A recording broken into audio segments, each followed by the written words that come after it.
Queridos hermanos y buscadores de la luz, compartir estos conocimientos es parte de mi compromiso con la fraternidad y con todos aquellos que anhelan el perfeccionamiento interior.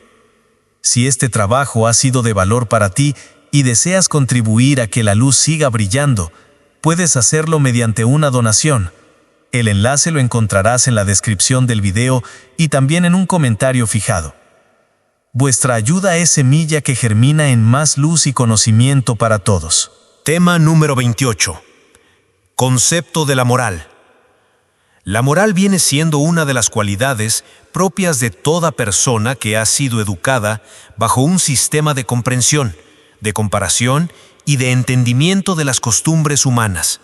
puesto que debemos entender que la conducta observada por el hombre dentro del seno de la familia, con relación a sus amistades o compañeros y por lo que respecta a sus actividades sociales,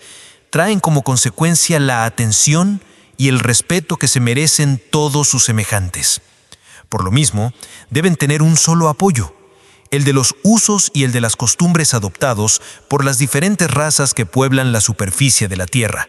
pues hay que tomar en cuenta que son precisamente el origen de los códigos, de las leyes y los reglamentos puestos en vigor en todos los países del mundo. Sin embargo, existe el antecedente de que la moral íntima o familiar, la moral privada o particular y la moral social o pública son principios que muchas veces se practican de conformidad con las inclinaciones o los hábitos individuales propios del medio en que se vive, en cuyo caso, el factor influyente para llegar a comprender la verdadera finalidad que se persigue para el perfeccionamiento de los usos y de las costumbres humanas es exactamente la educación, la civilización y el progreso del hombre en todos sus aspectos íntimos, en los privados y en los sociales, dentro de cuyo ambiente desarrolla sus actividades. Desde luego que también hay que tomar en consideración que las razas que aún se gobiernan por medio de las costumbres propias de los sistemas primitivos de vida, o bien que se encuentran dominadas o protegidas por determinados regímenes impuestos por la civilización, y las razas que se encuentran en el apogeo de su cultura y del progreso propio de los países más adelantados, de seguro que tienen sus diferentes conceptos sobre lo que es la moral en todas sus acepciones, razón por la cual vamos a proceder a buscar una definición clara y precisa de lo que puede ser esa cualidad desde su origen. Para el efecto, ya sabemos que la palabra moral deriva de la lengua latina moralis, voz que significa malicie, en las acciones humanas. Se refiere a la ciencia que trata de la bondad y del bien que se practica socialmente. Es lo que concierne o pertenece a la ética individual. Es una cualidad que no puede ser apreciada por medio de los sentidos del hombre, sino únicamente por el entendimiento o la conciencia humanas. Es un factor que tampoco compete al orden jurídico, puesto que pertenece al fuero interno. Es la base en que se apoya el derecho de gentes, dentro de cuyos preceptos se establecen las prerrogativas íntimas y privadas del hombre y de los pueblos. Es también el conjunto de facultades espirituales sobre las que descansa la libertad de conciencia en relación que establece a la libertad del pensamiento. Es la expresión de las ideas cuya finalidad se refiere al respeto del derecho ajeno. Por lo que se refiere a la ética masónica, tal y cual se nos enseña dentro de los preceptos ritualísticos y dogmáticos establecidos por la moral colectiva, es indudable que se dividen, como se dijo antes, en moral íntima o familiar, en moral privada o particular y en moral social o pública, lo que viene a definir en forma categórica a los conceptos masónicos sobre lo que entraña esa ciencia, misma que los califica en la forma en que en realidad se deben interpretar, estableciendo comparaciones con las virtudes humanas de donde viene su verdadero origen. En consecuencia, quiere decir que la moral íntima es la que se circunscribe únicamente al radio de la familia. En consecuencia, constituye la base de todas las acciones humanas, puesto que es precisamente dentro del seno de la familia en donde se manifiesta y se aprende desde la más tierna infancia a adquirir la noción de lo que puede ser la conducta, la forma de portarse con moderación, a tratar con el debido respeto a nuestros semejantes y al mismo tiempo guardarles las atenciones y las consideraciones que se merecen. Por ese motivo, el sistema de vida, la educación y las costumbres que los padres prodigan a sus hijos no son sino el reflejo mismo de la moral íntima que se observa por la propia familia. Por lo tanto, esta es precisamente la razón que nos explica por el cual cada individuo, cada familia, la misma sociedad y aún los pueblos enteros se distinguen y resurgen practicando sus cualidades morales. Pero aún así, no todos los hijos pertenecientes a la misma familia, quienes indudablemente reciben las mismas atenciones, los mismos cuidados y el mismo ejemplo de una moral íntima, saben aprovechar la educación que se les imparte. Lo que queda demostrado por infinidad de casos en los que hemos visto que ni entre hermanos que viven bajo el mismo techo se observan idénticas cualidades sociales, puesto que su conducta se manifiesta distinta al poner en práctica determinadas inclinaciones o al demostrar la pureza de sus costumbres. Pero esto no quiere decir que no hayan recibido o que no se les haya impartido iguales sentimientos de moral y de buena educación, para que posteriormente los ostenten al entablar sus relaciones de amistad. Lo que sucede es que el carácter del hombre, desde niño, debe ser también dirigido y cultivado en forma esmerada y adecuada a sus tendencias, cosa que la mayoría de las veces no sucede en las mismas circunstancias para toda una familia.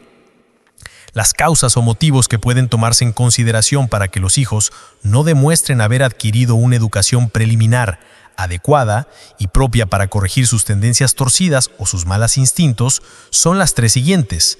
En primer lugar, cuando dentro del seno de la familia, los niños presencian u observan determinadas acciones íntimas o penosas que los padres no tienen la precaución de evitar en presencia de los hijos, o bien cuando estos se dan cuenta de los malos tratos o ejemplos considerados como fuera de lo normal y de toda ética más rudimentaria o que van en contra de las sanas costumbres. En segundo lugar, cuando los padres establecen predilecciones para tratar a los pequeños o se les proporcionan algunos motivos para que sientan esa especie de celo infantil propio de los hermanos, circunstancia que posteriormente les viene a crear un egoísmo inconsciente, cuyos lamentables resultados llegan hasta destruir la armonía fraternal dentro del hogar. En tercer lugar, cuando los hijos son criados bajo diferentes ambientes o por distintas personas que los colman de consideraciones y los tratan con demasiados mimos, o cuando se desarrollan y se educan dentro de los planteles escolares como internos desde su más tierna edad, en cuyo caso la condescendencia para los primeros es palpable, mientras que la rigidez y la disciplina para los segundos es manifiesta, en consecuencia en ambos casos, la diferencia de predilecciones y de tratos es indudable que tiende a minar el carácter de los niños. De cualquier manera, no existen padres conscientes de la responsabilidad que pesa sobre su conciencia que deseen un mal para sus descendientes, por cuyo motivo a ellos compete de una manera categórica impartirles dotes de moral, de civismo y de educación social, lo que más tarde tendrán que demostrar ante el conglomerado en que viva. Por lo mismo, no hay más que aceptar que los hijos vienen siendo el espejo de la moral íntima del hogar en que se han creado y formado, puesto que son ellos quienes lo reflejan todo. Por esa razón, la masonería enseña, cultiva y exige de sus iniciados la estricta observancia de la moral íntima, pero simbólicamente, como si se tratara de vivir dentro de una casa de cristal. Por lo que respecta a la moral privada o particular, es la que se manifiesta entre el círculo de amistades o eslabones que nos unen con la moral íntima, ya que indiscutiblemente debemos demostrarla al adquirir las relaciones de amistad para con los demás hombres, o bien la que se observa entre compañeros de trabajo o de asociaciones particulares, cuyo concepto es precisamente el factor que puede guiar a los sentimientos de afecto, de cariño y de cordialidad hasta adquirir las inclinaciones o las simpatías favorables que permitan estrechar las relaciones de fraternidad con las personas extrañas. Pero también existe la moral privada entre compañeros de armas, entre hombres de negocios y entre los mandatarios y funcionarios públicos, la que consiste en demostrar una conducta ajustada exactamente según el trato, atendiendo las consideraciones o guardando el respeto que se merecen mutuamente, lo que indica que este género de moral es la que constituye los irrompibles lazos de unión que debe imperar en el seno de toda agrupación particular, en las negociaciones privadas y en general para toda oficina administrativa, puesto que en todo caso esa misma moral debe demostrarse en la realización de las empresas, de los negocios y de las obras individuales, al mismo tiempo debe hacerse patente en la conducta de las personas de cierta representación popular, y por lo que respecta a los funcionarios o mandatarios, deben ajustar sus procedimientos o sus actos a la más estricta observancia de las leyes y bajo la moral más pura, puesto que su conducta siempre será motivo de crítica dentro del conglomerado social, y con más razón por quienes de una manera directa tienen que ser afectados por las decisiones superiores, lo que indica que las normas del derecho siempre llevarán como principios fundamentales a la razón, a la justicia y a la equidad cuando el criterio del hombre está obligado a ser patente en todas sus actividades. Es así como también la masonería procede a formar hombres de carácter y de voluntad propia, precisamente porque están llamados a responder con entereza y energía de sus actos, así como emitir sus ideas, a realizar sus hechos y ejecutar sus obras, ya que la cordura, la modestia y la moderación es la base sobre la que descansan sus relaciones para con sus semejantes. Ahora nos ocuparemos de dar algunas explicaciones sobre la moral social o pública, misma que se refiere al trato o las relaciones colectivas y a la vida pública del individuo, y luego que debemos interpretarla como una necesidad culminante tratándose del sentido ético de la palabra, ya que sus principios deben cultivarse hasta lograr que queden arraigados en el corazón y en la conciencia de todos los hombres de bien, por cuyo motivo la práctica de la moral social es una obligación popular indispensable para que todo el género humano pueda adquirir sus conceptos y pueda aquilatar sus opiniones dentro del orden eminentemente democrático, puesto que se refiere a los preceptos inquebrantables que sostienen a la confraternidad universal y por lo mismo mantiene la paz del mundo, pues debemos tomar en cuenta que sus tendencias sociales son las que definen de manera efectiva la educación cívica de los pueblos. En efecto, la moral social o popular es la cumbre de las enseñanzas, con relación a los usos de las razas, así como para inculcar el perfeccionamiento de las costumbres humanas, por lo tanto constituye la ciencia más avanzada, dentro de los sentimientos arraigados en la conciencia individual. Pero al mismo tiempo contribuye de una manera directa para proporcionar el bienestar, la armonía y la felicidad de los hombres. Pero también forma una de las más potentes columnas para sostén de las enseñanzas del arte real, puesto que sin la práctica de esos elevados principios contenidos en la moral pública, jamás podrá existir la familia ni la sociedad, mucho menos las naciones libres e independientes.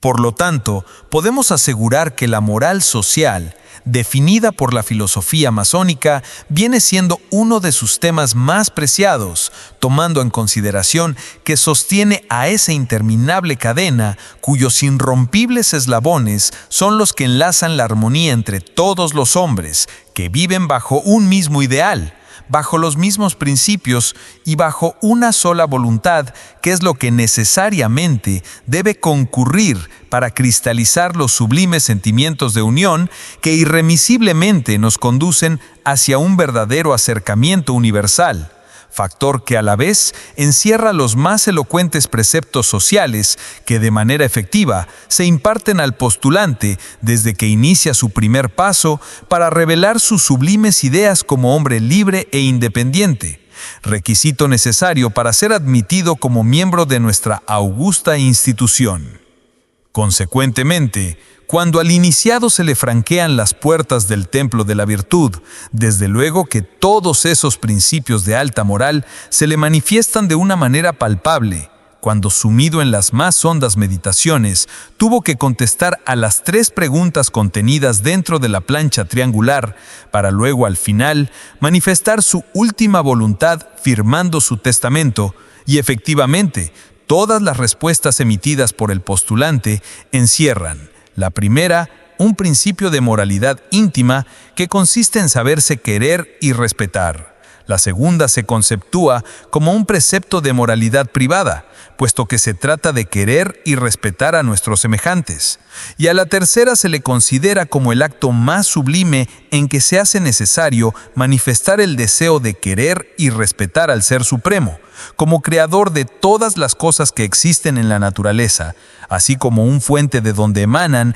todas las creencias religiosas, que en principio tienden a modelar a la conciencia humana, de conformidad con sus sentimientos y el concepto que se tenga sobre la divinidad. Y esto es precisamente lo que nos enseña y nos demuestra la moral social pública. También estamos en disposición de aportar otras explicaciones que se refieren a la moral social o pública, puesto que en sí viene siendo un resumen analítico de lo que pueden contener los principios de la moral íntima o familiar y de la moral privada o particular, pues todas sus máximas se encuentran estrechamente ligadas por el solo hecho de que establecen los preceptos cuya elocuencia se manifiesta en los dichos de que no hagas a nadie lo que no quieras que hagan contigo, o de otro modo, que tu mano izquierda no vea lo que hace tu mano derecha. Consiguientemente, estos refranes nos indican de manera evidente que nuestra verdadera misión como hombres de bien es la de procurar servir y hacer todo el beneficio posible a quienes nos rodean, ya que la ética masónica es una ciencia que se considera entre nosotros como la más firme base para realizar nuestros propósitos siempre que tiendan a honrar a nuestros semejantes. Lo que quiere decir que en eso consiste la correcta aplicación y comprensión de las enseñanzas que nos proporciona el amor fraternal, sea en lo individual o colectivamente, pues solo de esta manera lograremos ejercitar los preceptos que establecen la ayuda mutua, como una de las cualidades tan necesarias para el hombre que puede llegar a la realización de las virtudes humanas dentro de sus aspiraciones, cuyo acercamiento es y será siempre el sentimiento de altruismo, que nos obliga a ser útiles, sin esperar más recompensa que la satisfacción de haber cumplido siempre con nuestros deberes sociales. Por otra parte, si dentro del dogma masónico se considera la moral como una ciencia que trata de las costumbres humanas, quiere decir que también influye de una manera directa sobre las relaciones que existen entre los hombres, así como con los deberes y los derechos que indiscutiblemente nacen de esos lazos de unión.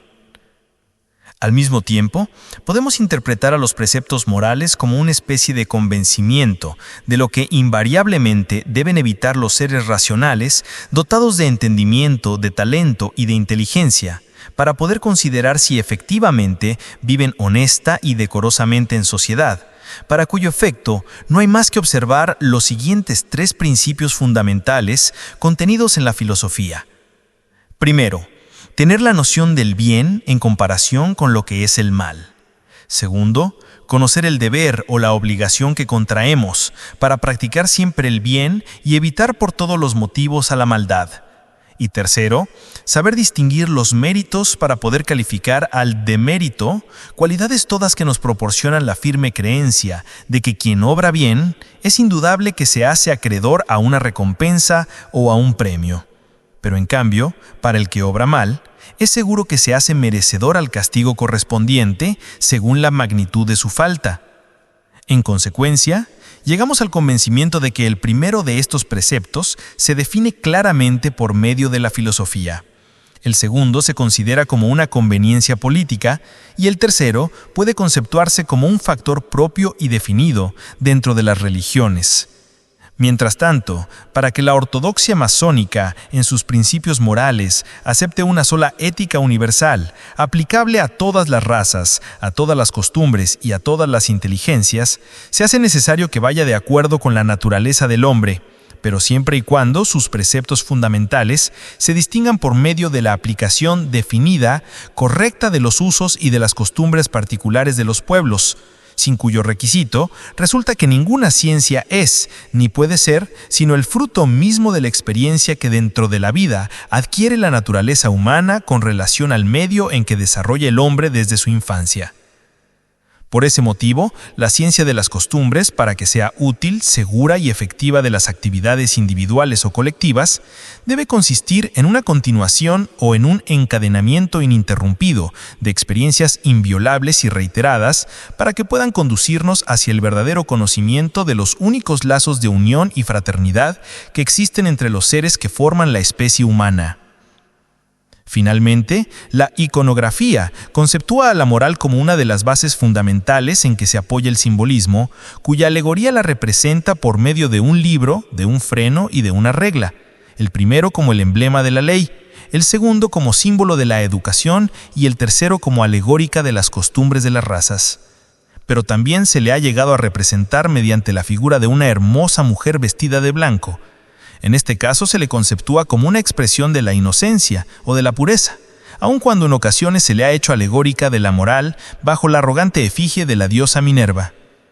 Por último, se nos presentan los antiguos preceptos sobre la ley moral, cuyos principios, por su propia conveniencia, debe acatar y propagar el masón, aunque con la condición de que jamás debe limitar su acción, tal y cual lo establece el Decálogo de Moisés, entre cuyos preceptos los escritores eclesiásticos prácticamente la han restringido como una enseñanza benéfica para adeptos, puesto que en ellos se les asegura que la ley moral es la voluntad de Dios relacionada con las costumbres humanas. Sin embargo, tal aseveración contrasta con las virtudes que emanan de la educación, que ha comprendido el talento y que ha comparado la inteligencia del hombre bajo los diferentes aspectos en que viven las distintas razas que habitan la superficie de la Tierra.